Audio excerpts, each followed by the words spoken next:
विश्व के इस सबसे बड़े पुलिस बल के नेतृत्व प्रदान करते हुए मुझ पर विश्वास जताने के लिए मैं माननीय मुख्यमंत्री श्री योगी आदित्यनाथ जी का हृदय से आभार व्यक्त करता हूं। यह एक बड़ी जिम्मेदारी है और मैं उत्तर प्रदेश पुलिस के उत्कृष्टता, एक्सीलेंस की जो हाइट्स ऑलरेडी अचीव हुई हैं, उनको और आगे बढ़ाने के लिए प्रतिबद्ध हूं। पिछले 8 वर्षों में माननीय मुख्यमंत्री जी के ऊर्जावान नेतृत्व में और मार्गदर्शन में पुलिसिंग की दिशा बड़ी स्पष्ट और कंसिस्टेंट रही है। इस दिशा में जो भी कार्य किए गए हैं, उनके मार्गदर्शन में उन्होंने नए जोश और एक स्ट्रेटेजिक एम्फेसिस के साथ आगे बढ़ाया जाएगा।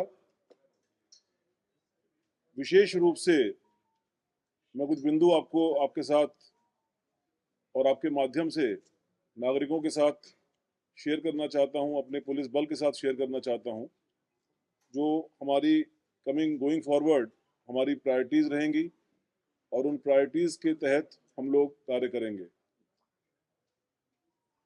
अपराध और अपराधियों के खिलाफ जो जीरो टॉलरेंस की नीति है, वो एक रिन्यूड विगर के साथ जारी रहेगी। हम अपराध और अपराधियों के खिलाफ एक अडिग रुख बनाए रखेंगे और संगठित अपराध के खिलाफ एक निर्णायक कार्रवाई सुनिश्चित करेंगे। यह नीति हमारी लॉ एनफोर्समेंट की रणनीति के आधारशिला होगी, जिसका उद्देश्य सभी नागरिकों के लिए एक सुरक्षित वातावरण प्रदान करना है। इसी क्रम में महिलाओं के सेफ्टी, सिक्योरिटी, एम्पावरमेंट सभी रूपों में महिलाओं के खिलाफ जो अपराध होते हैं, उनकी रोकथाम और समाधान पर विशेष जोर दिया जाएगा। हमारी जो विभिन्न पहलें हैं, वे महिलाओं को सशक्त करने, हमारे इनिशिएटिव जो हैं, वो महिलाओं को सशक्त करने, उनको बनाने और उनकी सुरक्षा और संरक्षा की भावना को बढ़ाने की दिशा में होंगी। जन शिकायत निवारण, जन शिकायतों का जो समाधान है, वो हमारी सर्वोच्च प्राथमिकता होगी। हम हर स्तर पर सभी शिकायतों से निपटने में बहुत सहानुभूतिपूर्ण और संवेदनशील दृष्टिकोण अपनाएंगे।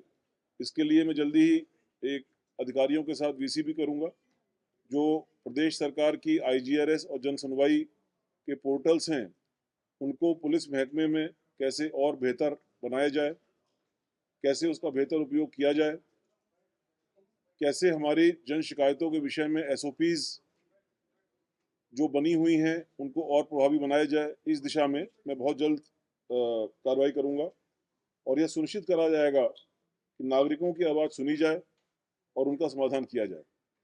कानून और व्यवस्था को बिगाड़ने की कोशिश करने वाले किसी भी व्यक्ति के प्रति बिल्कुल भी सहनशीलता नहीं बरती जाएगी। हम हर कीमत पर कानून के शासन को, रूल ऑफ लॉ को बनाए रखेंगे और राज्य के हर हिस्से में शांति व्यवस्था सुनिश्चित करेंगे। साथियों, साइबर अपराध विशेष तौर पर कोविड के बाद से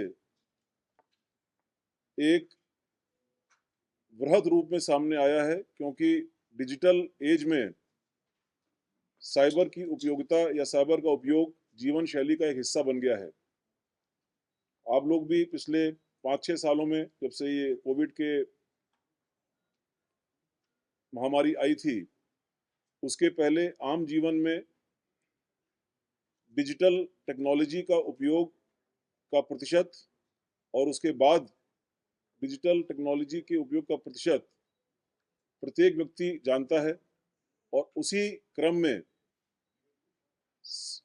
साइबर अपराधों की संख्या में भी काफी इजाफा हुआ है। यह नागरिकों के लिए एक महत्वपूर्ण खतरे के रूप में उभरा है। उत्तर प्रदेश पुलिस ने इसकी रोकथाम और इन्वेस्टिगेशन के लिए बुनियादी ढांचा को मजबूत किया है। आगे इस ढांचे को और इस दिशा में और ज़्यादा एफिशिएंट और इफेक्टिव काम करना हमारी एक प्राथमिकता होगी और उन्नत तकनीकों का इस्तेमाल करते हुए इसको और मजबूत किया जाएगा। पुलिस कई सारी सर्विसेज प्रोवाइड करती है जो ऑनलाइन या ऑफलाइन मोड्स के माध्यम से नागरिकों तक पहुंचती हैं।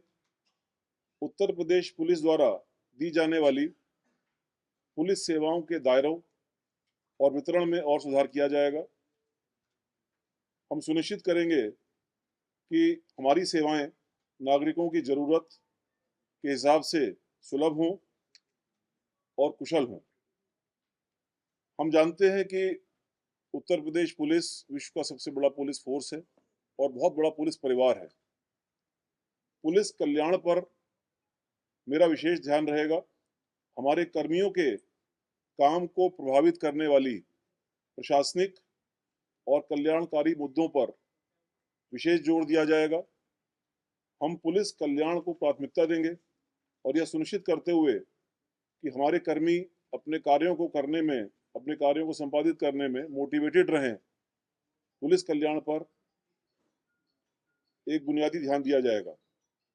इतने बड़े पुलिस फोर्स में हमारे पास हर तरीके के ह्यूमन रिसोर्सेज हैं। हर एक रैंक पर कांस्टेबल से लेकर हेड कांस्टेबल से लेकर कंप्यूटर ऑपरेटर से लेकर हर एक वर्ग के और अधिकारियों से लेकर हर एक वर्ग पर हमारे पास कई प्रतिभाशाली पुलिस अधिकारी और कर्मी हैं जो कई सारे विभिन्न आयामों में प्रवीण हैं और विशेषज्ञ हैं। उनके कौशल और ज्ञान की पहचान करते हुए जो भी मैंने अभी तक 7 लक्ष्य बताए हैं, उन लक्ष्यों को और बेहतर बनाने के लिए ऐसे कुशल कार्मिकों का कैसे बेहतर उपयोग करें, जिससे कि बल के अंदर एक उत्कृष्टता की संस्कृति, एक्सीलेंस जो है उसकी संस्कृति को बढ़ावा मिले, इस पर मेरा विशेष एम्फेसिस रहेगा। टेक्नोलॉजी और एआई किसी भी बड़े ऑर्गेनाइजेशन, इवन पर्सनल लाइफ के लिए भी बहुत अहम अवयव है, कंपोनेंट है।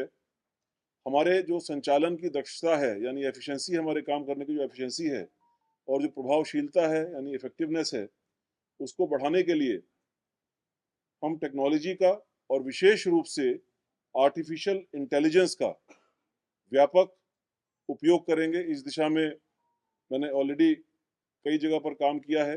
मुझे थोड़ा आइडिया है कि ये टेक्नोलॉजीज़ को कैसे बेहतर तरीके से इस्तेमाल किया जा सकता है। एआई हमारे उद्देश्यों को लागू करने के लिए, ये जो पहले वाली 7 प्राथमिकताएं थीं, उसके लिए जो अब प्रोसेसेस हैं वो मैं बता रहा हूँ आपको।